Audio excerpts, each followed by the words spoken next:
네, 제가 가끔 좋은 상품 소개해드리죠. 진성도 추천합니다. 전립선 4군자, 소변말에서 깨시는 분들, 지구력 약하신 분들, 면역기능 강화에 남성 건강에 최고고요. 이봉규TV 구독자님들에게 2박스에 1박스 더 화끈하게 얹어드립니다. 전화하십시오. 애국기업이에요. 네, 유평 시간입니다. 유명한 사람의 글이나 평론을 소개하는데요. 오늘 유명한 사람은 중앙일보의 김준영 기자입니다. 아주 유명하지는 않지만 기사를 꼼꼼히 챙겨보는 분은 김준영 기자의 기사를 잘 아실 겁니다. 아주 분석 기사를 잘 쓰죠. 오늘도 그렇습니다. 제목이요. 그때 청산가리처럼 땡땡땡 마셔봐라 프레임 갇힌 오염수 논쟁입니다. 일단 그대로 읽어드립니다. 그렇다면 마셔보라. 지난 12일부터 4월간 열린 국회 대정부 질문에서 일본 후쿠시마 오염수 방류 문제를 두고 더불어민주당이 여권을 비판한 방식은 방류수 음용 논쟁이었다. 음용 논쟁은 대정부 질문 첫날부터 시작됐다. 김성주 민주당 의원은 한덕수 국무총리에게 안전이 검증되면 후쿠시마 오염수를 마시겠느냐고 물었다.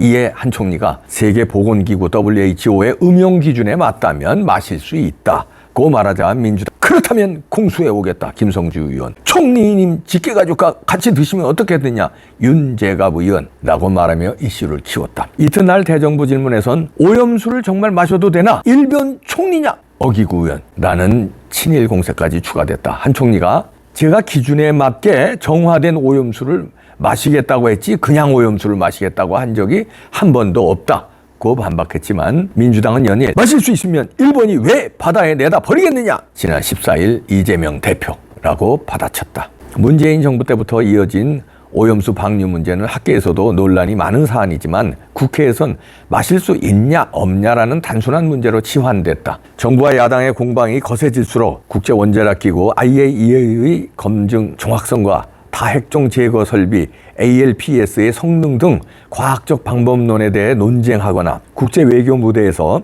일본의 오염수 방류를 막을 방법이 있는지에 대한 진지한 토론이 이루어질 공사는 사그러들었다.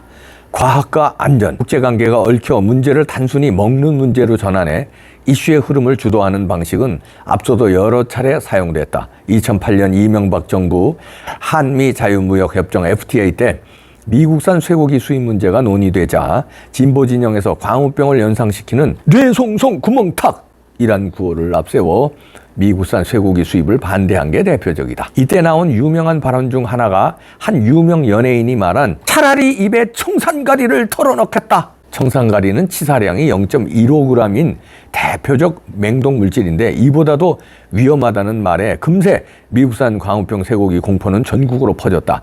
15년이 흐른 지금은 한국은 연간 미국산 쇠고기 3조 600억 원을 사들이는 최대 수입국이 됐다. 이명박 정부 때 4대강 사업을 비판하는 논리 중 하나도 먹는 문제였다. 2012년 일부 4대강에서 녹조가 발견되자 친야 성향의 시민단체들을 중심으로 녹조 라떼라는 단어가 유행했고 야당인 민주통합당 현 민주당은 4대강은 녹조 라떼라는 말이 유행하는 어처구니 없는 사업이며 낙동강은 독성 성분이 남아 위험한 물이 됐다. 이해찬 대표도 주장했다. 박근혜 정부 때인 2016년 경북 성주에 사드 배치가 결정됐을 때도 표창원, 손혜원 등 민주당 의원들은 성주에 달려가 춤과 함께 전파자 튀김은 싫다는 가사의 노래를 불렀다. 성주 특산물인 참외가 전자파 튀김 참외가 될 거란 말이 한동안 진보 진영에서 유행했다. 이 밖에 2011년 오세훈 서울시장 당시 재선 때 무상급식 주민투표 역시 먹는 문제 프레임이 작동한 대표적 사례로 꼽힌다. 당시 오 시장이 시장직까지 걸었던 이 논쟁은 초등, 중등 학생의 급식을 전면 무상으로 줄 것이냐 하위 50%에게만 줄 것이냐를 다투는 즉 보편복지냐 선별복지냐를 다투는 거대 담론이었다. 하지만 그런 가치 싸움은 애들 밥그릇 뺏자고 주민투표를 하느냐는 구호에 묻혀봤다. 결과는 투표율 미달로 부결 오 시장은 사퇴했다. 진보 진영만 이런 건 아니다. 오염수 먹어보라는 이번 민주당 공세에 있어서도 국민의힘은 문재인 정부는 4대강 보호 해체로 물이 깨끗해졌다고 했는데 4대강 물 마셨냐? 막말하는 의원님들 4대강 물부터 마셔라. 박대출 정책의장라고 맞대응했다. 이 내용 고려대 교수 정치외교학과는 인류의 가장 기본적인 욕구는 먹는 문제로 프레임을 단순화하면 정파적으로 유리해질 수는 있겠지만 사안에 대한 건전하고 과학적인 토론이 차단된다며 이는 결국 국민이 잘못된 판단을 하게 하여 모두가 피해를 보는 결과를 초래할 수 있다고 말했다. 자, 이렇게 김준영 기자가 분석 기사를 잘 썼는데요. 이들은 오염수가 아니라 이제 처리수죠. 후쿠시마 방류 처리수. 그거가 과학적으로 이상이 없다는 것 알아요. 민주당도. 아는데 지금 코너에 몰렸기 때문에 그냥 광우병 때처럼 공격하면은 뭡니까? 밝혀지는 데는 몇 년 지난 다음이니까 그건 나중 일이고 일단 공격이 효과적이라는 거는 광우병 때 아주 짜릿하게 효과를 봤거든요. 그러니까 지금도 그걸 쓰는 거예요. 왜냐하면 선거는 1년도 안 남았는데 10개월 남았는데 이게 논란이 밝혀지고 국민들이 잠잠해져서 미국산 쇠고기를 안심하고 지금 미국산 쇠고기 최대 수입국이 됐잖아요. 이렇게 될 때는 몇 년 지나는 거니까 선거 끝나고 몇 년 뒤는 우리는 생각하지 않는다. 국민의 안전이고 국민의 선도 이걸 생각하지 않고 우선 급한 게 10개월 앞으로 다가온 총선인데 여기서 지금 감옥 가니까 그냥 무조건 밀어붙여서 괴벨스가 얘기한 대로 스탈린이 얘기한 대로 그냥 거짓말도 계속 반복하고 선동시키면 국민들은 믿게 돼 있더라. 그걸 밀어붙이는 거예요. 그러면서 이재명은 오늘 또 MBC 뉴스에 나온 거 보니까 초등학생 손편지를 공개했네요. 이게 MBC뿐만 아니라 딴 데도 다 나왔어요. MBC가 이것도 이제 공개하면서 이제 그 뭐라 그럴까 약자 코스프레 그다음에 초등학생을 동원시켜서 이제 국민들을 그냥 감동 코스프레 내지는 그 어린애도 이렇게 호소한다. 요걸 다 내세워서 이 정부를 강타하려는 이 아주 음흉한 이 계략에 이재명과 MBC가 결탁했습니다. 제목을 그렇게 써요. 아예 초등학생 손편지 공개한 이재명 따옴표 오염수 저지는 어른 책무이자 책임 책무. 이재명이 이제 그렇게 얘기했다는 걸 MBC에서 그냥 대서특필합니다. 이재명이 뭐라고 그랬냐면요. 일본 후쿠시마 오염수 해상 투기에 맞서 미래 세대에 더 나은 환경을 물려줘야 할 어른의 책무와 국민 생명 안전을 지켜야 할 책무, 정치의 책무를 자기가 다하겠다 이러면서 경남 창원의 이것도 경남 창원의 초등학교 학생의 편지를 골랐습니다. 왜냐하면 경상도 또 경상남도 이건 저 텃밭이잖아요. 국민의힘 텃밭에 초등학생도 이렇게 걱정을 한다. 이걸 강조하기 위해서 손편지를 받았다 이러면서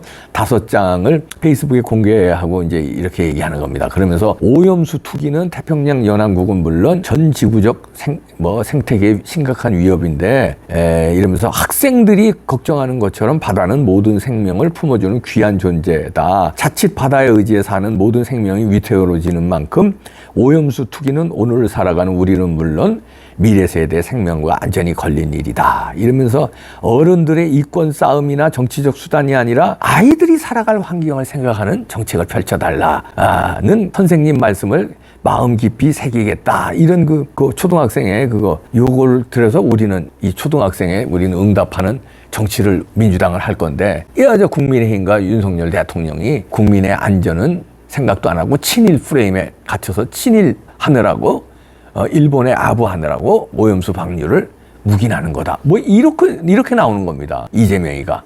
재명 씨 솔직해져라. 너 감옥 가기 싫어서 이렇게 광우병 뇌송송 구멍탁 시즌2 한다고 그래. 차라리 그래. 범죄도시 시즌1, 시즌2, 시즌3 성공했어. 1000만 간대. 니네 광우병 시즌2 성공할 거겠지? 왜냐면 광우병 시즌1에서 그걸로 감옥 간 사람은 없잖아. MBC PD 수첩에서 떠든 놈이 오히려 사장도 했잖아. MBC 사장이 됐어요, 나중에. 그런 놈은 나라니까 이 개돼지 국민들을 이용하면 된다는 거예요. 그러니까 하는 거 아니야, 시즌2.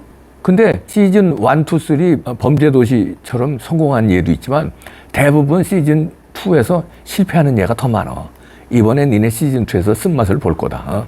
이재명, 너 그냥 솔직히 얘기해, 임마. 그리고요, 전교조도 들고 일어났습니다. 일본 오염수 반대 서명을 독려했어요. 이게, 그러니까 전교도 선생들, 교사들 7만 명이 이걸 일본 오염수 반대한다는 서명을 독려하면서 집단 행동을 했습니다. 이래서 교육부가 이걸 수사 의뢰를 했는데 전교조에 대해서 이거 수사 의뢰 잘했고요. 왜냐하면요, 교원들은 사립교원도 있지만 초등학생, 중학생, 고등학교에는 공립교원들이 거의 다 대다수예요. 교원들은요, 헌법 제7조, 그 다음에 국가공무원법 제65조에 따라서 정치적 중립을 준수해야 할 의무가 있습니다. 그리고 국가공무원법 제66조에서는 집단행위가 금지돼 있어요. 그런데 7만 명의 이 전교조 교사들이, 거긴 상당수 대부분은 국가공무원입니다. 국가공무원법을 위반하는 겁니다. 집단행동 안 되는데 집단행동하고. 정치적 중립, 그놈들한테 무슨 소기의 경일기지. 정치적 중립하면 그놈들이 할 놈들이 아니지만 하여튼 고발당했는데요.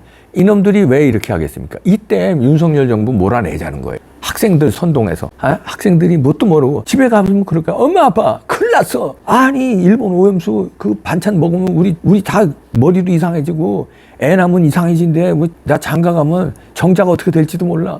이게 중학교 고등학생들 와가지고 얘기하면 어정쩡한 부모들은 큰일 났다. 그래서 지금 생선이 잘 안 팔린다는 거 아닙니까? 그러면 생선으로 먹고 사는 사람들, 어민들, 어부들 서버, 그거 유통하는 유통업체 관계자들, 그 다음에 생선 가게 하시는 분들, 그 다음에 생선 구이집이다, 생선 매운탕집이다, 하여튼 생선으로 먹고 사는 집 전 국민에 얼마나 많습니까? 지금 아우성이에요. 생선들 안 먹는다고. 아무 이상 없는데. 광우병 때 뇌송송 구멍 타게 해가지고 소고기 안 먹어가지고 그때 난리 났었잖아요. 지금은 우리가 소고기, 니네 개 시베리아 놈 새끼들, 니네 소고기 안 처먹냐 지금까지?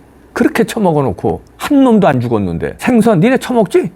솔직히 얘기해봐. 야, 문재인하고 조국도 생선 회를 먹더라 아예. 야, 그리고 멍게는 대부분이 일본에서 수입해. 아주 멍게까지 같이 처먹더라. 니네가 처먹지 말고 그런 소리를. 니네는 처먹으면서 그것도 날 걸로 회를 굽는 것도 아니고 그러면서 무슨 일본 오염수 생선이 다 오염돼가지고 바닷물이 다 오염돼서 우리가 어쩌고저쩌고 건강이 어쩌고저쩌고 주접을 떨어.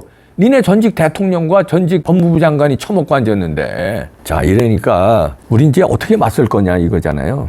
방법이 참 그래서 곤란해 하더라고요. 이걸 아무리 과학자가 나와서 설명을 해도 얘네들은 그 과학을 뒤집고 이렇게 오염수 먹어봐라 이렇게 막 우기고 먹느냐 안 먹느냐 이 칼럼에서도 나왔듯이 그렇게 우겨대니까 그냥 하는 수 없어요. 오염수 처리 있잖아요. 박찬정 변호사도 한번 말씀하셨는데 이봉규 TV에서 오염수 처리된 거 그냥 바닷물 먹는다는 게 아니라 바닷물은 아무리 안전해도 어떻게 짠 물을 어떻게 먹어 바닷물. 설산하고 배탈 나고 큰일 나지. 그게 아니라 오염수 방류돼서 처리된 거 안전한 거 IAEA 이거 뭐 교수들도 다 안전하다는 거야. 안전한 거 정부의 책임자 중에 한 사람이 먹고선 오히려 역공을 펼치는 방법도 괜찮은 것 같습니다. 한덕수 총리도 뭐 마시겠다고 했으니까 뭐 마셔라 이렇게 하는 것보다 마시는 방법도 괜찮고요. 그 다음에 과학자들이 다 주장했잖아요.